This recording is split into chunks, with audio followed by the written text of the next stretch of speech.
Unafraid Show Week 6 college football breakdown and recap.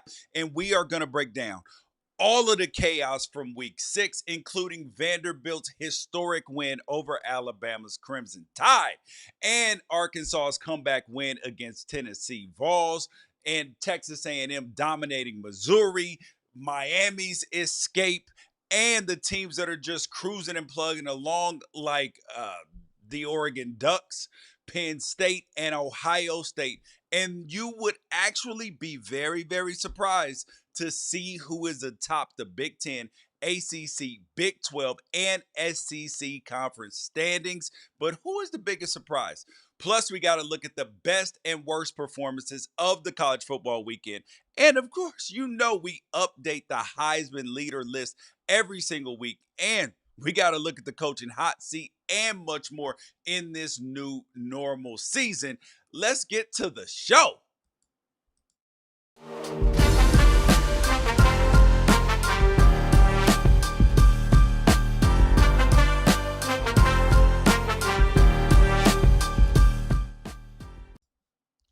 I've been telling everybody that would listen that we are in the midst of a new normal season, that this is not your father's college football year. This is not anything because of the transfer portal, NIL, and everything else. And the gap has shrunk so far between a 3-star and a 5-star recruit and the way the recruiting rankings work and the training and everything else, you're going to get more outlier results. And this week, we saw 6, not 1, not 2, not 3, not 4, not 5, but 6 ranked teams fall, and only one of them lost to another ranked team.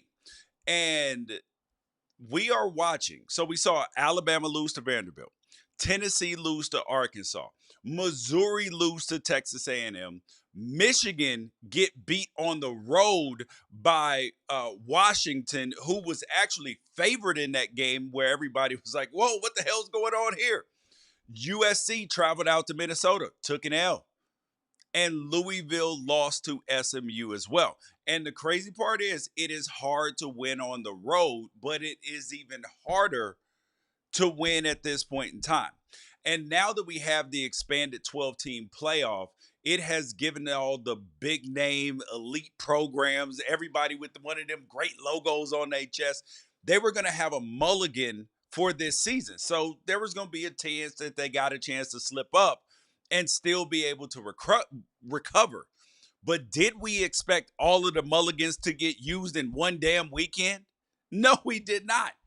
But the other part about the mulligans is that did we expect it to happen versus unranked teams, or did we expect the losses to happen versus ranked teams and say, okay, like the Georgia Alabama game? Alabama beats Georgia. So you're saying, okay, no harm, no foul. Where in previous seasons, that would have, in a 4-team playoff, that would have completely impacted whether you were able to make the playoff or not. But 12 teams, you get, some grace. But now with these losses to Vanderbilt and to Arkansas and to other team, Minnesota, that aren't going to even compete for the playoffs, that are really going to be at the bottom of the conference rankings, this actually opens the door for other teams to be able to make the college football playoff that people were not expecting. And now,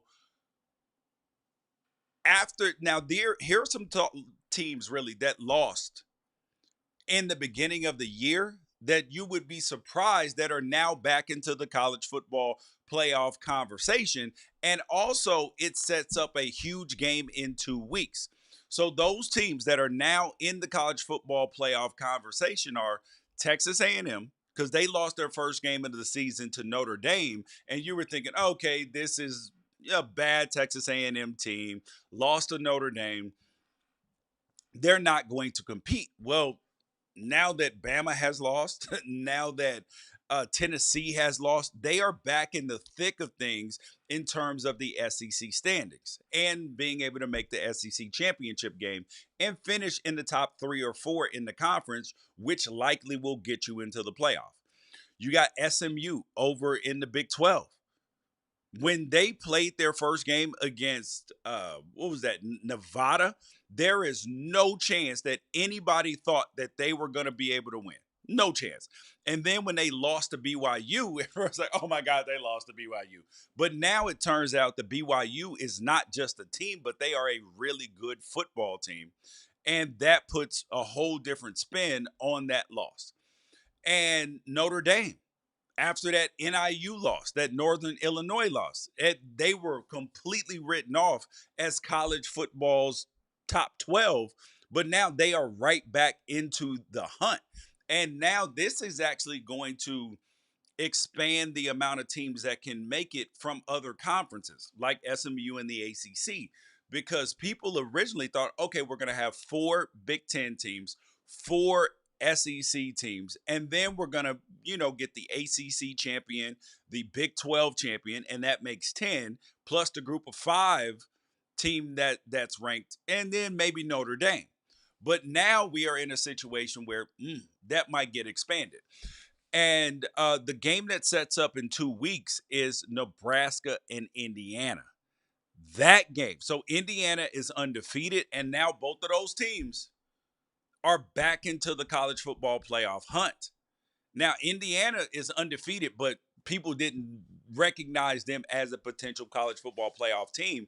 But now, if they finish the season 10-2, depending on who their losses are to, it is going to put them in a very, very unique situation and an opportunity to make the college football playoff. Because a team like Indiana has on the rest of their schedule, they got Nebraska in 2 weeks, so they got a bye week this week. Then they got Washington, Michigan State, Michigan, which is clearly a winnable game as well. Then they got Ohio State and Purdue. So if their only loss is to Ohio State, man, they are 100% going to make the playoff unless the committee is just turning a blind eye to those types of teams. All right, now, before we get fully into the breakdowns of the games, I want to break down the best college football team performances of week 6. The best college football performances of week 6. And the first team that needs to be celebrated, that needs to be given a high five and praise, are the Vanderbilt Commodores. They have not beaten Alabama since 1984. And Alabama came out there with that broken stadium that they're expanding and repairing. And they got a win, a 40-35 win. That's the most points that they've scored against Alabama since, like 30, 40, 50 years. That's how long it's been. So this is a historic win. It's been 40 years since they won. It's been 60, 50, 60 years since they've scored this many points. And I got to give Diego Pavia, their quarterback, and their head coach Clark Lee all sorts of credit, because they played with, as Rafferty would say, onions, onions. The big balls crew. They went for it on fourth down. On third downs, they were aggressive. They did not play run and punt football. And fortune favors the aggressive. And especially when you're trying to pull off a big time upset, you do have to be aggressive. And they were just that. And they deserve all the credit in the world for it. So that was a huge win for Vanderbilt. And oh man, the aggressiveness that they played, I was cheering, excited for them, because I love to see good football. I love to see players like Diego Pavia stepping up and absolutely balling out. So good job, Vanderbilt. You're probably going to, you're going to win 6 games this year, but now you are on the opportunity where you can make a bowl game for sure. All right, next team up. We got the Arkansas Razorbacks. They had Tennessee stroll out there and think that they were going to roll them nice orange helmets out on the field, white and orange helmets out on the field, and everything was going to be okay. No, that's not what happened. And Sam Pittman, their head coach, who has been on the hot seat for the majority, coming into this season, and then especially after that Oklahoma State loss, is now squarely he's chilling right now because now it feels like he has the Razorbacks going in the right direction, and such a huge win over a top 5 ranked team. It deserves all the credit in the world. Next team up, the Washington Huskies. They have a brand new head coach in Jed Fish, and they were playing in a rematch of the national championship game, even though nothing about it was a rematch because there was only 7 returning starters between both of those teams. And Washington did what they didn't do against Rutgers, and they did what they didn't do against Washington State, which was find a way to lose a game that you should win. And the sharps and the betters and the line makers, they knew something. So when Washington was favored in this game, when the line first came out at 2.5, it absolutely shocked people because Michigan had beaten Minnesota the week before. They had beaten USC. And Washington is a totally different football team. And they had 2 losses already. So people were confused as to how Washington was favored. But they ran the ball. They stopped Michigan from running the ball. And this is very good for the Huskies. Good job. Next team up, Texas A&M. I got to give Mike Elko a lot of credit.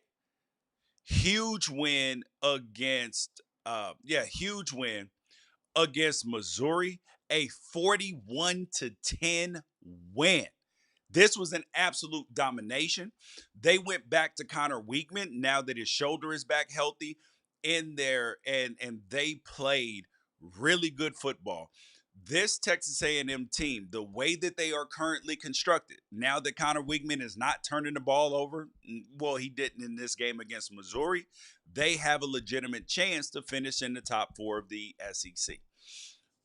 Next team up, the Minnesota Golden Gophers. They played against USC. It was striking.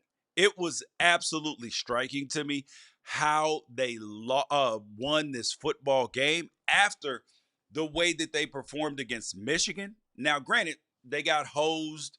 They should have had a chance to win that Michigan game, but the refs screwed them. But it's their fault for getting down so big in that football game.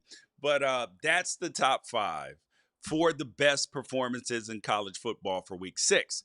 And you guys make sure that you guys swipe up, like, subscribe, get notifications. I'm going to give you a second to go to the YouTube channel. Subscribe. Go ahead, subscribe. Go ahead and click the like button because we need you guys to continue to share the show because this is the best damn college football show around. All right. Now on to the worst college football performances of week 6. First of which, the Cow Bears. We were rooting for you. Oh, 39-38 loss against Miami. They were up 35-10. Complete domination. And they found a way to snatch defeat from the jaws of victory. First of all, yes, it was a good performance from them. So you're like, George, how the hell would they end up on the worst of the week? When you lose a 25-point lead, when you had a 25-point lead either at the start of the fourth quarter or at the very end of the third quarter, yes, you're going to make it on the worst of the week list. And their head coach, Justin Wilcox, did a great job of managing the game throughout the beginning. They put Cam Ward in hell, mistakes, capitalized on them. And then when it came down to it, they couldn't get stops and they couldn't move the ball well enough when it came to closing out the game. So, yes, that's going to land you on the worst of the week list. Next up, the Michigan Wolverines. Their 27-17 loss to Washington was putrid. And it's not because they're necessarily that much better than Washington or anything like that. It's the fact that they are getting such poor play from the quarterback position.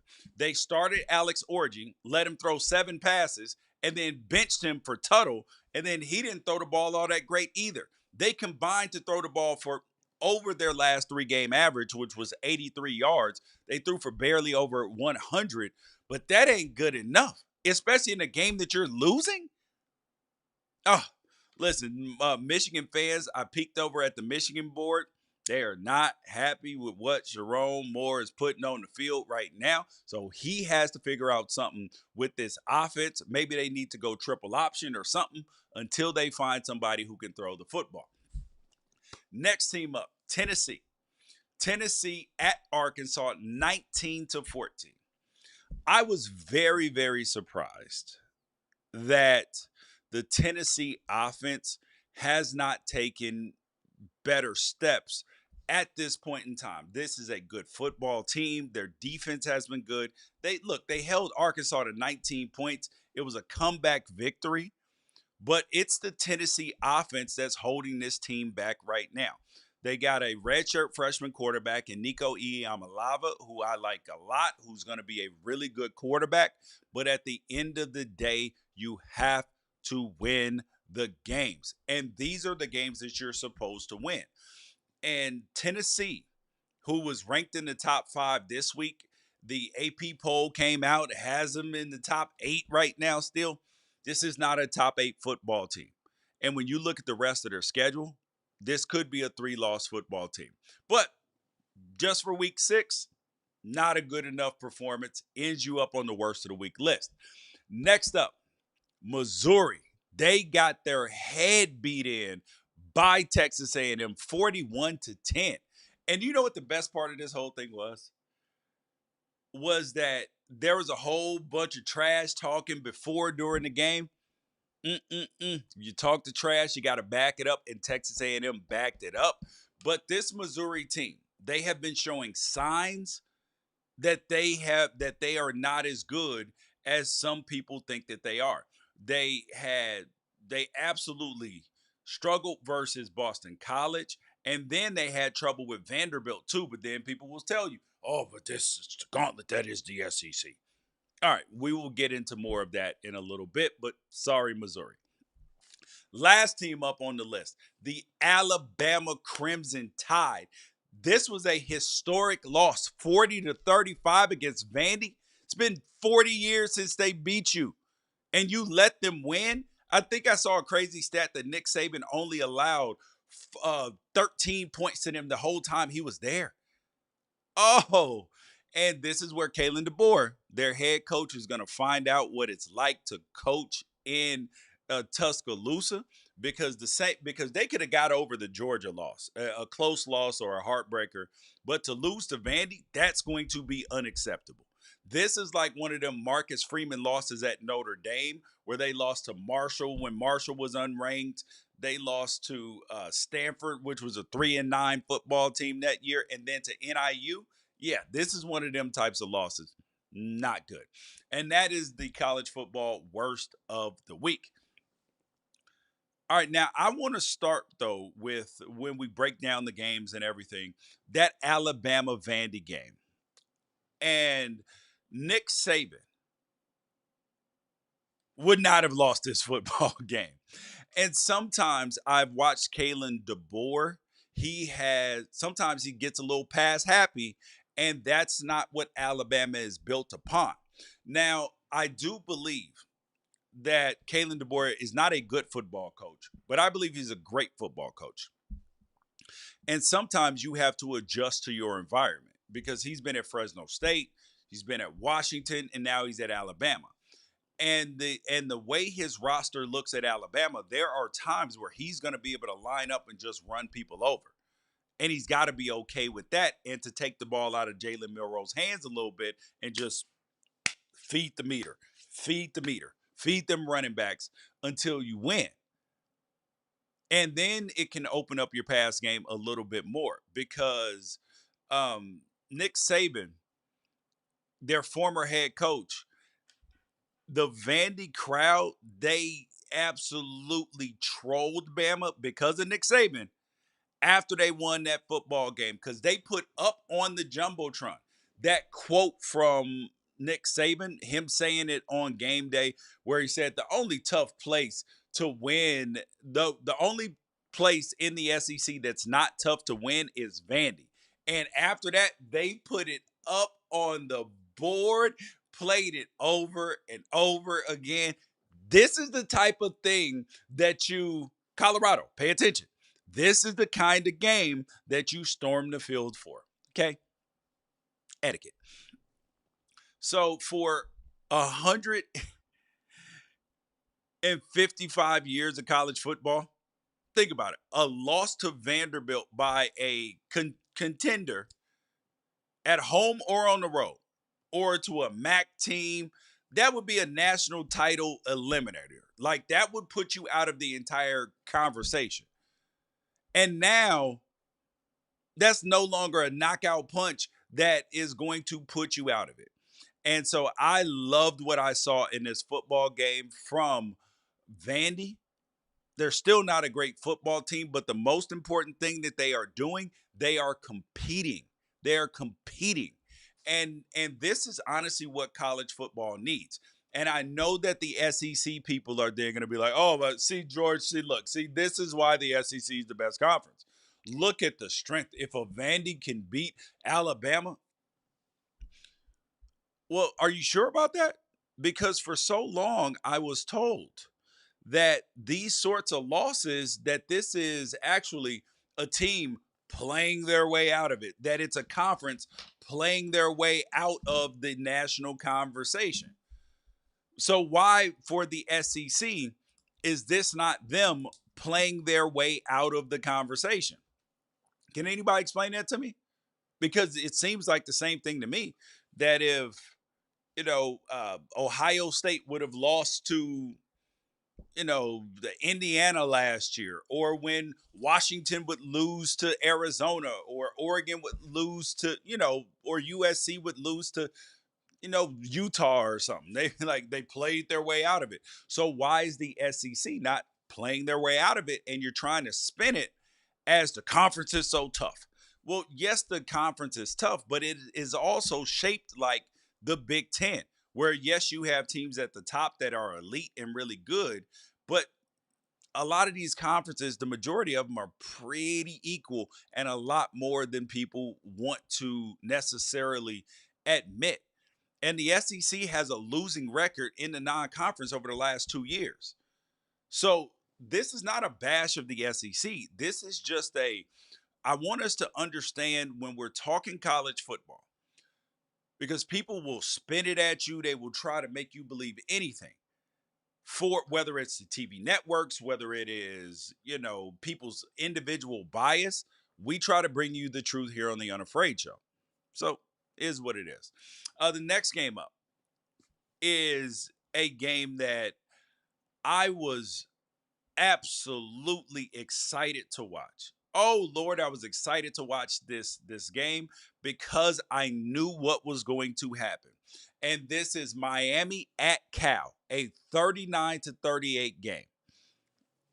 I 2 weeks ago, I put out a tweet and I tried to tell Miami fans, look, I know that you think that you're going to go out to Cal and you are going to stomp on Cal, but that's not what is going to happen. There are a bunch of things that are not playing into your favor.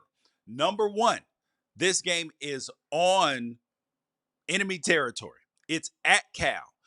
Game day is there. It is a 10:30 body clock kickoff for you because it's a 7:30 kickoff Pacific, 10:30 Eastern time. Your trucks and materials had to leave on Tuesday to get there, to meet you there. You're not going to have everything. Some of your people are gone. It's not going to be an easy situation.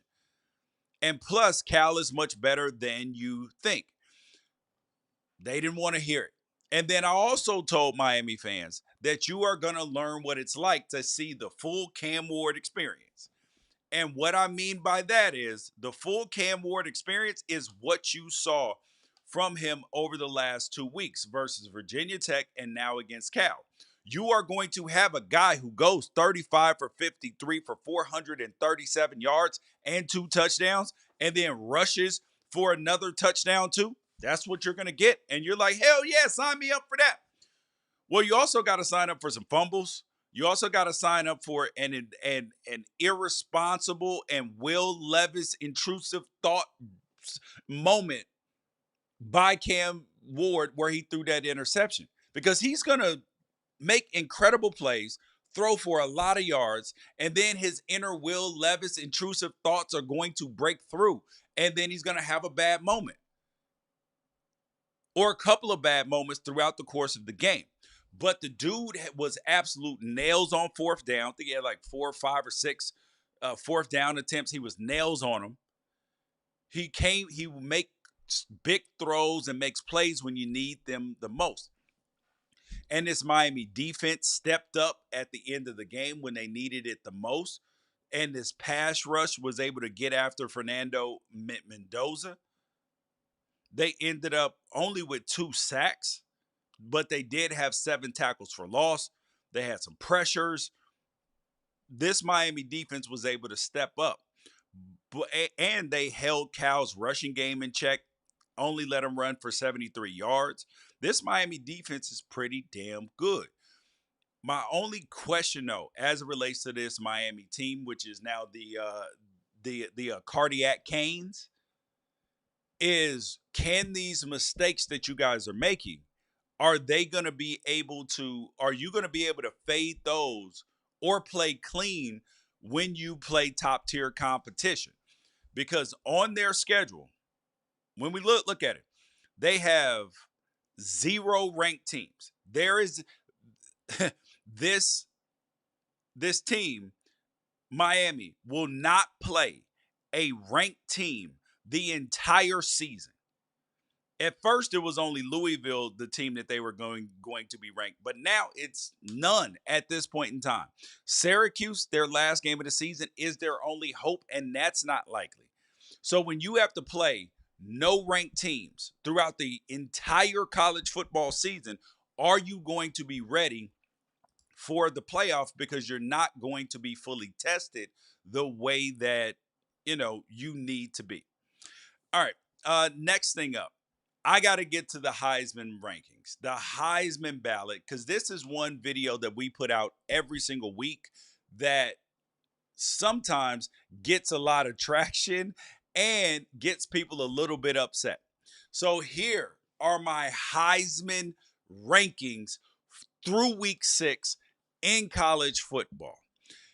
There has been a change because last week we had Travis Hunter at number 1, but sometimes when you're sitting on the sideline, a bye week, sometimes somebody does something and you end up getting knocked back a little bit, and that's Travis Hunter. So number 1 on the Heisman list right now, we have Ashton Jeanty. 13 carries, what, a buck 86, 3 touchdowns. Now the kid is over 1,000 yards rushing and hasn't even had 100 carries yet. Do you realize how insane what he is doing is?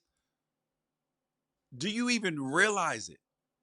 This dude is averaging on the season well over 10 yards per carry. He was done running the ball at halftime of their Utah State game. I wanted the game to get a little bit closer just so they had to hand him the ball because this could have been a 300-yard rushing game. And I do love Boise State for not being arrogant and not being greedy and putting the kid at risk of getting injured because the yards will come no matter what. Second dude up, Travis Hunter.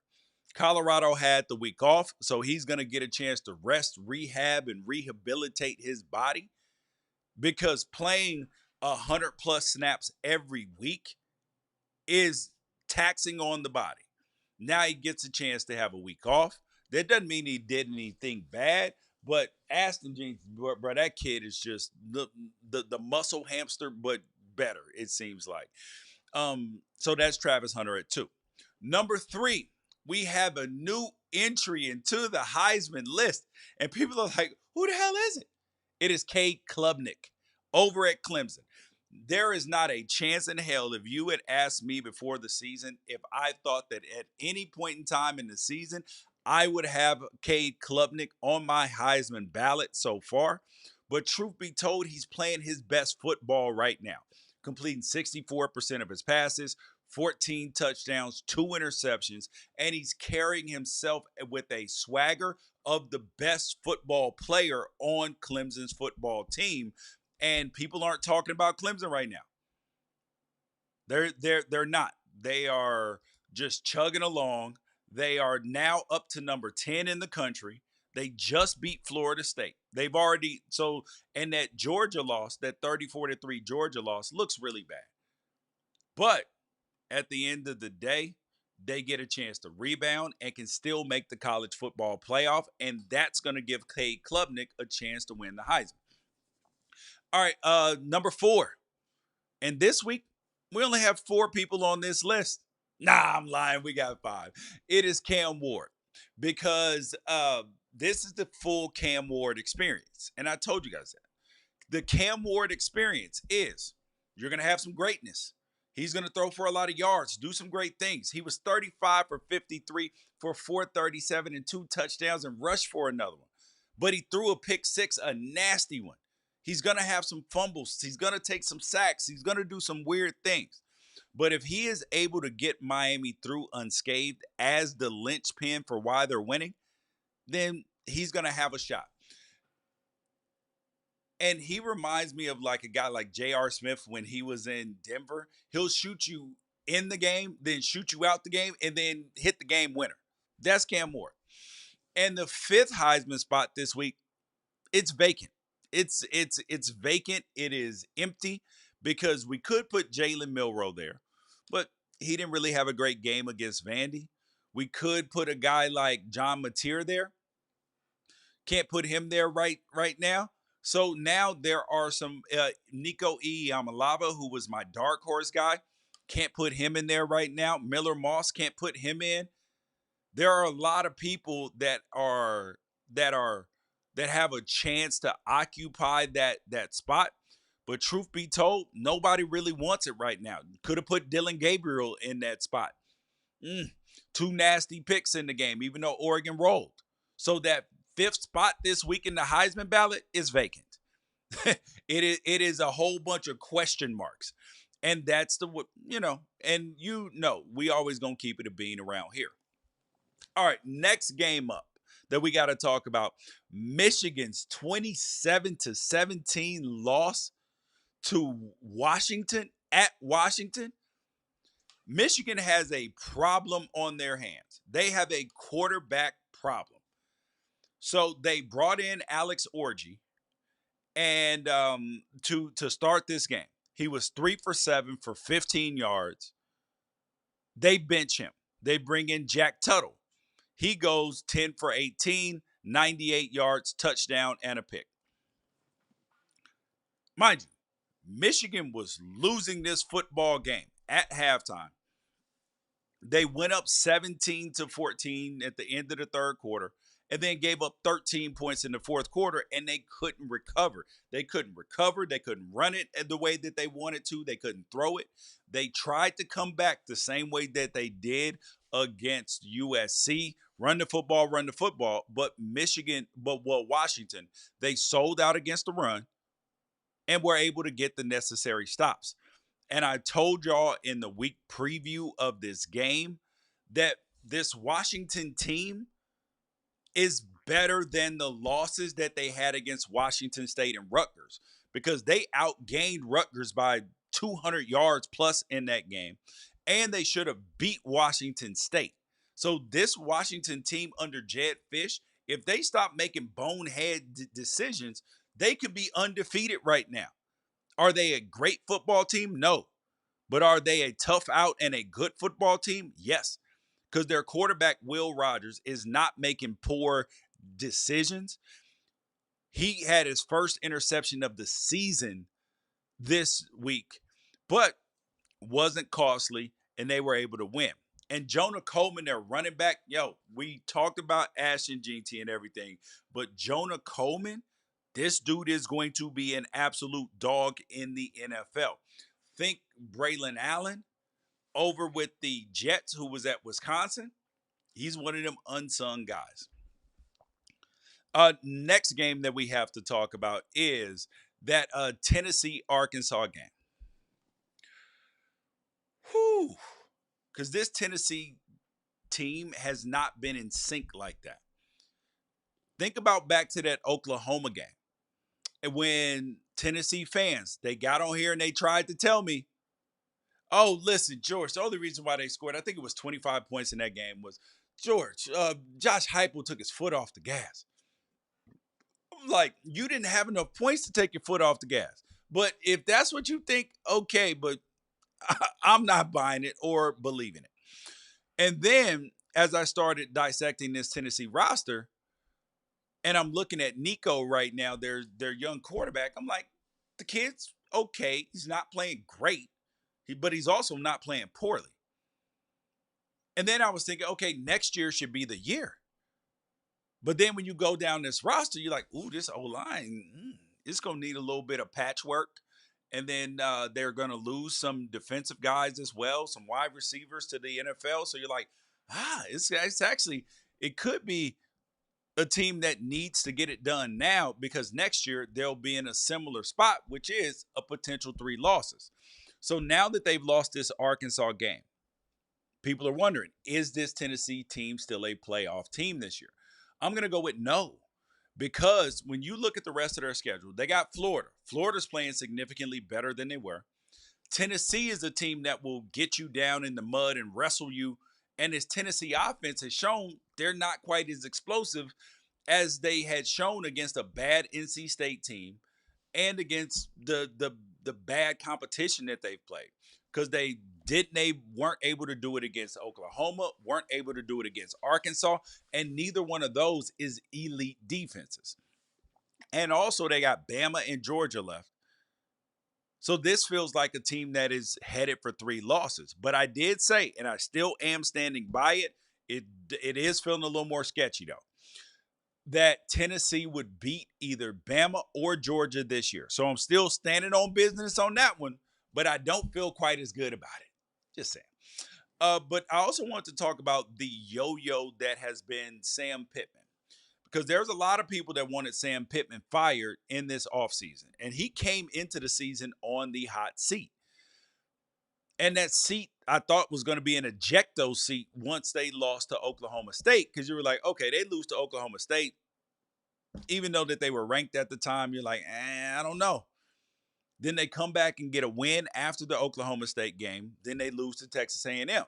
So they came into this game 2-2. And to get this sort of win over Tennessee, that's going to cool the seat under Sam Pittman at least for a little while.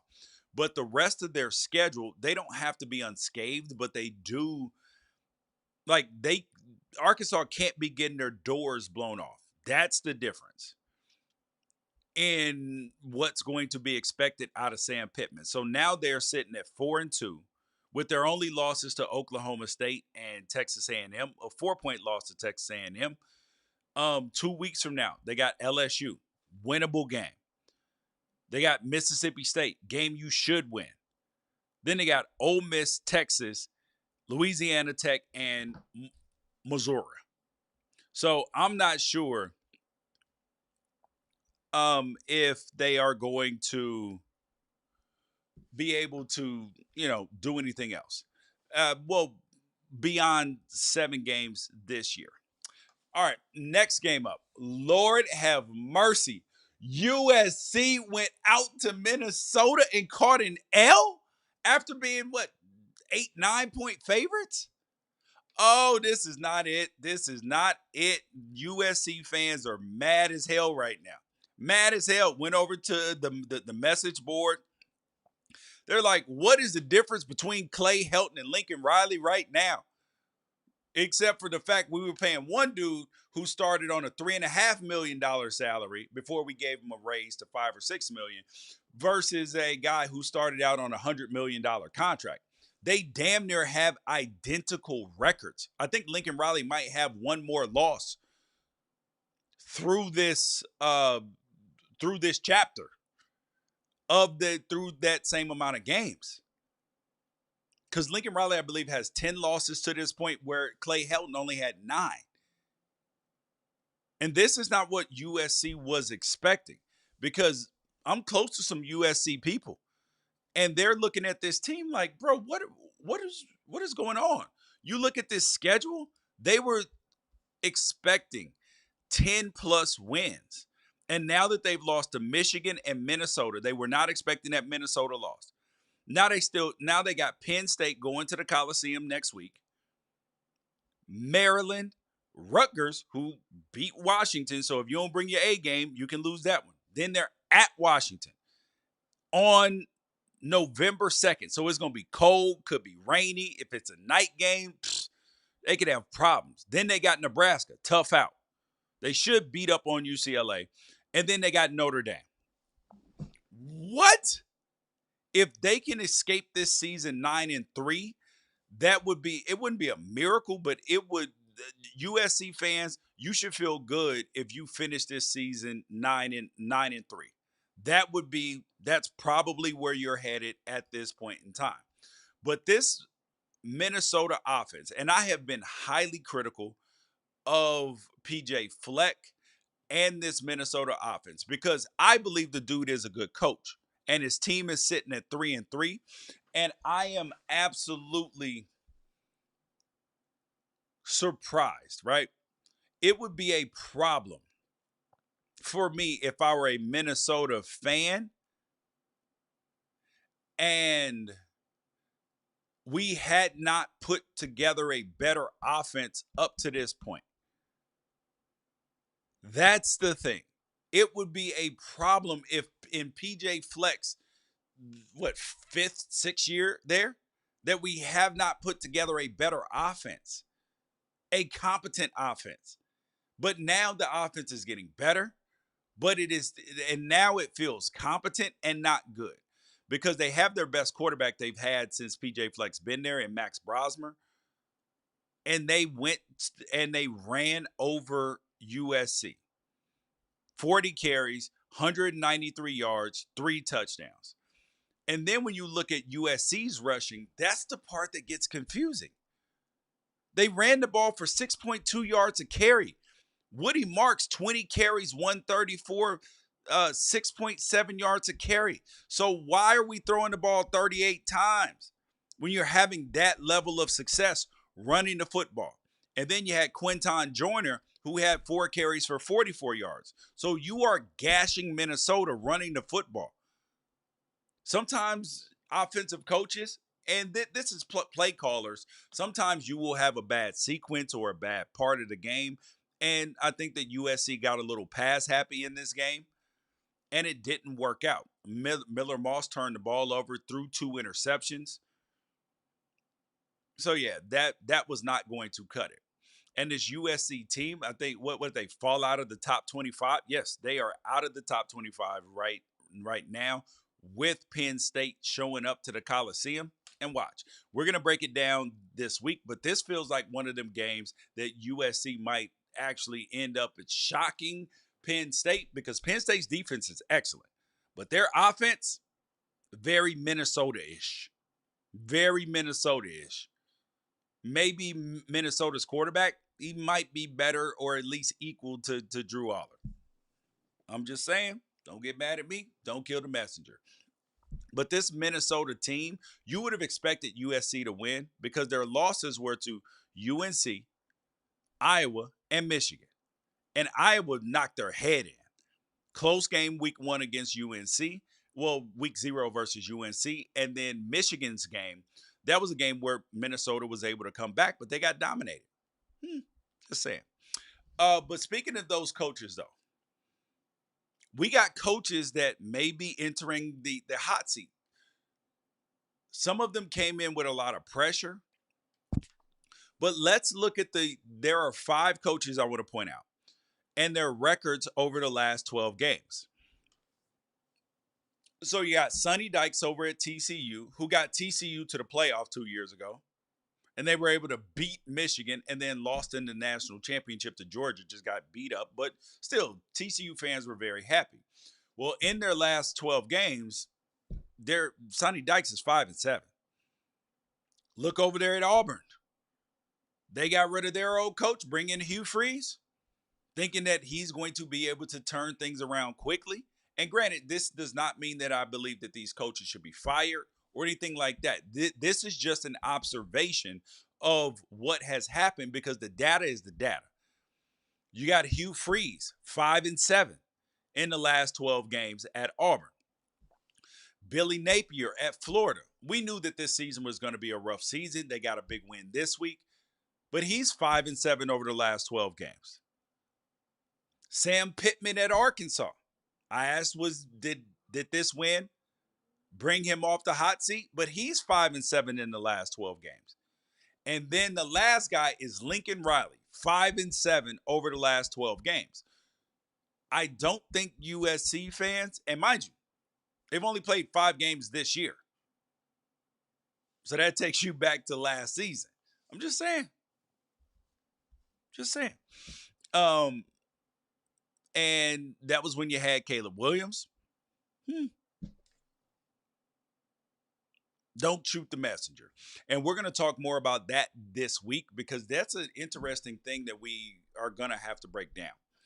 But now I want to get to the current conference leaders and who is the biggest surprise there. Because at this point in time, in 5 games into the season, a lot of people have played 6.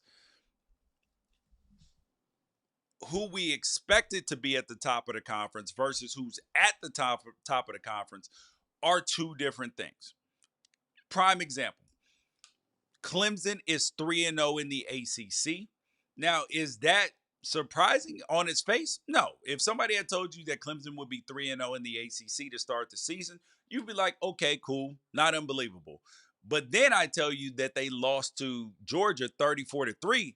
Now you'd be like, okay, that's fine. Maybe Georgia is head and shoulders above them, and Georgia will win the national championship again. Everything will be fine.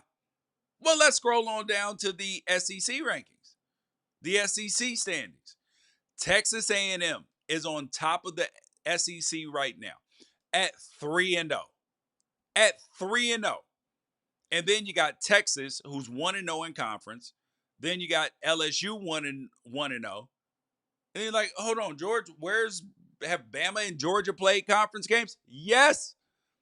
Yes. Georgia's sitting at 2-1. Alabama's sitting at 1-1. And you're like, it feels like bizarro world, right? Because Auburn's 0-3. Vandy is 1-1. So now you're all confused about what's going on. So it's going to get very, very interesting, and they should be playing 9 conference games. I will not stop talking about that. All right, the next conference up, the Big 12. I still believe that Utah is going to win this conference if they get Cam Rising back, but we have no idea whether Cam Rising is going to come back or not. But sitting at the top of the Big 12 right now it's not Utah. It is not Iowa State. It is not Colorado. It is ding, ding, ding, the Texas Tech Red Raiders, whose head coach, I said, was coming into the season, McGuire, with a lot of pressure. And when they almost lost to Abilene Christian 52-51, that was scary. And then they lost to Washington State. And now you're like, panic button goes off. But then they go beat North Texas, Arizona State, Cincinnati, and Arizona. And you're like, okay, we still don't think that this is a great football team, but this is a team that is going to compete in the Big 12 and have a legitimate shot to make the playoffs. So as a automatic bid. Now, do I think that that's going to happen for them? No, but it can. The Big 10. Indiana is at the top of the Big 10 at 5-0. Now, granted, Ohio State, Oregon, both 2-0. They're both undefeated. Penn State 2-0 in the conference as well. So it's not surprising. And that one's not like the SEC where you have big losses already for teams that are at the top of the conference. But you got Oregon and Ohio State meeting this week. So things could change. And Indiana, who's up to number 18 in the AP poll rankings, and you guys, we will get the Unafraid Show rankings on Monday as well. So you guys be on the lookout for that. But when we look at Indiana's schedule, hasn't been the toughest thing in the whole world. And when you look at their schedule roulette, they got Nebraska in 2 weeks. Huge game for the Nebraska and Indiana, because one of them could end up in the 3 or 4 seed in the Big 10, which means you're going to get into the playoffs, fam.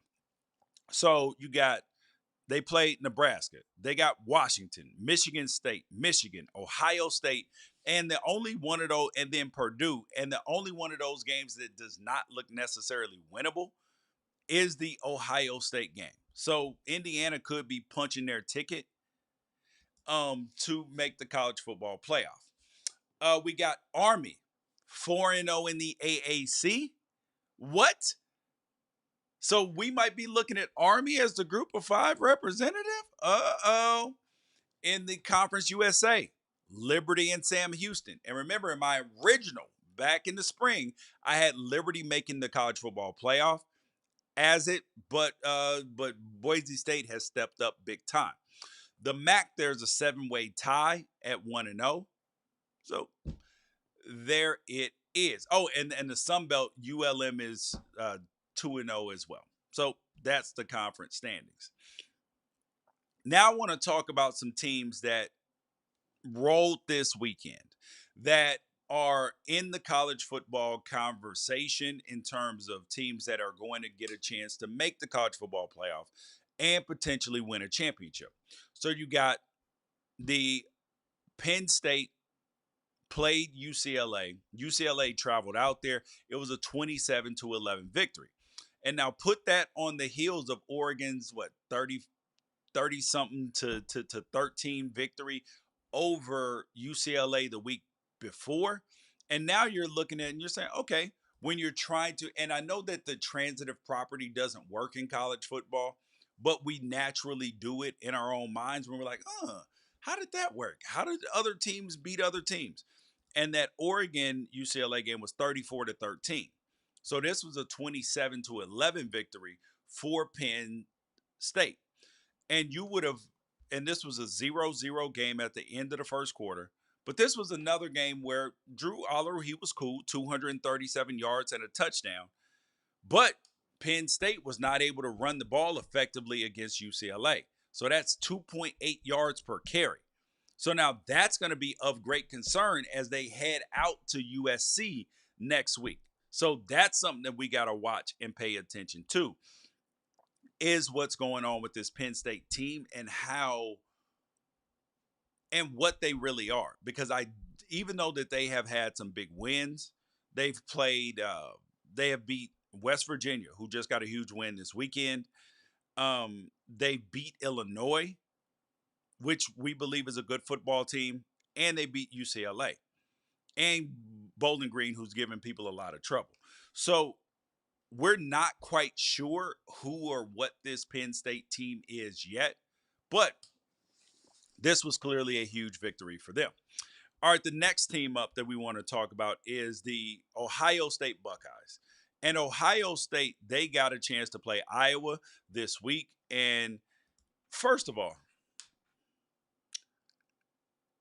how in the hell did Iowa force Kirk Ferentz to fire his son, Brian Ferentz, as the mediocre, terrible offensive coordinator? How did that happen? And then they found a way to find a worse offense. They found a way to find more poor play on offense. Lord have mercy. And it is pitiful what Iowa is putting on the field offensively. Um and it is bad, dude. And they deserve to be publicly shamed for it. And Kirk Ferentz, honestly, as much as he's done for the university, and I do not promote firing people. However, if Iowa, who puts together great defenses, if they refuse to even try on offense, they're going to have no shot. And then you're going to have no choice but to get rid of Kirk Ferentz because I do not believe that he's going to be willing to change. If Nick Saban was willing to change and he was playing this style of football and winning a national championship with it for a while, realize, oh, I got to change some things. Why can't Kirk Ferentz see that? Why can't he see, oh, the way we're playing football is not going to work. We need to change. Just saying. But Ohio State did get their toughest competition so far this season in their 35-7 victory. Will Howard, 21 for 25, 209 yards, 4 touchdowns, and a pick. But then they were able to run on Iowa for 203 yards, 40 for 203. Great rushing performance. They did a great job. And that freshman, Jeremiah Smith, the kid is an absolute dog. Dog and a half. Woo-hoo. People think he might be the best wide receiver that's come out of Ohio State in recent memory. And we're talking about the Jackson Smith and Jigbas, Garrett Wilsons, the Chris Olaves, the Emeka Egbuka, who's there right now.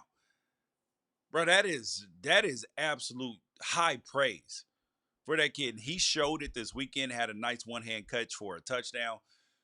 But this Ohio State team is going to get a test this week when they run up against Oregon in Autzen Stadium. And that's the next team I want to talk about because they had a 31-10 victory over Michigan State. And this was on Friday. And if you watch this game, you saw Dylan Gabriel in the first half throw 2 picks inside the 10-yard line. One of them was in the end zone when they were inside the 5. Another one was around the same thing. It was bad.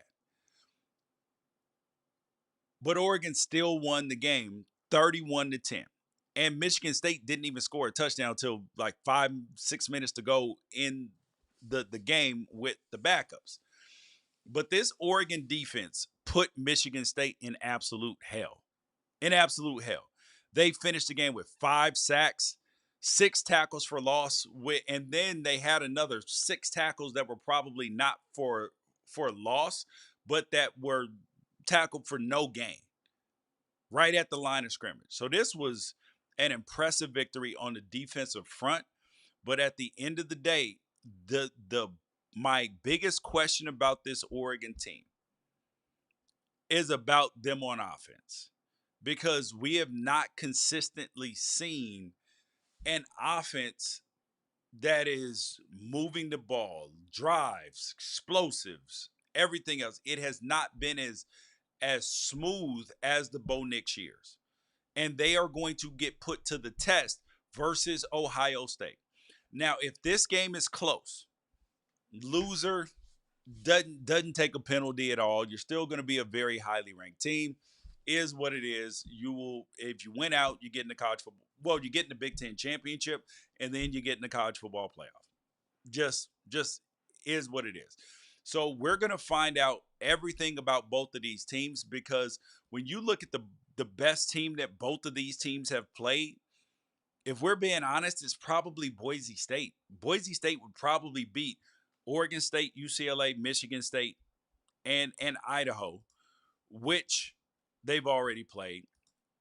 And they would probably beat Marshall, Akron, Michigan State, which they both played, and Iowa as well. So neither one of these teams has played a schedule that is, I mean, Boise is the best team because they're a top 25 team right now. So that's it. Then we got to talk about the Georgia Bulldogs because they won after they were able to recover. They beat Auburn 31-13, and this was a close game for a very long time. And Kirby Smart, he's now begging his team. He was talking slick up in the press conference. He was like, "Bro, sometimes you got to hit somebody in their face. You got to open up a can of whoop ass on somebody." And he's trying to get that from this Georgia offense. Now, Carson Beck has been solid, 23 for 29, 240, 2 touchdowns. They ran for another 141 too. But I want us to look at this Georgia offense. This is not what we've seen from them. And Georgia is capable of taking losses from other teams, not just Alabama. And this is actually what makes the college football playoff so excellent and so exciting this year is that you can't just roll your helmets out and win. And we are actually going to, when we get that bracket, the only team I trust right now in college football is Texas. They are the only team that is trustworthy right now. And we'll talk more about that as we preview their Red River rivalry game this week. And big shout out to SMU, who I told you earlier has a chance to be in the conference championship in the ACC, and they are paying their way. This is exactly why they're alumni, and they had a 34-27 win over Louisville, a ranked Louisville team, which is a good football team. This sort of performance this season is exactly why their alumni, university boosters, donors were willing to go to the ACC with no revenue. If you build it, they will come. Feel the dream style. They bet on themselves and they are winning. They want them Pony Express days back, and Rhett Lashley is doing his thing. And since that week one atrocious performance versus Nevada, this ain't the same team. Kevin Jennings at quarterback got him rolling. So, Rhett Lashley, bravo, man. You deserve a lot of credit for what you have going. So, that's it. But I do want to talk about the college football playoff because I have every week here on the Unafraid Show, we break down all the people who make it, well, who are going to be in it based upon the top 12. And my rankings are always based upon quality wins, schedule played, and dominance.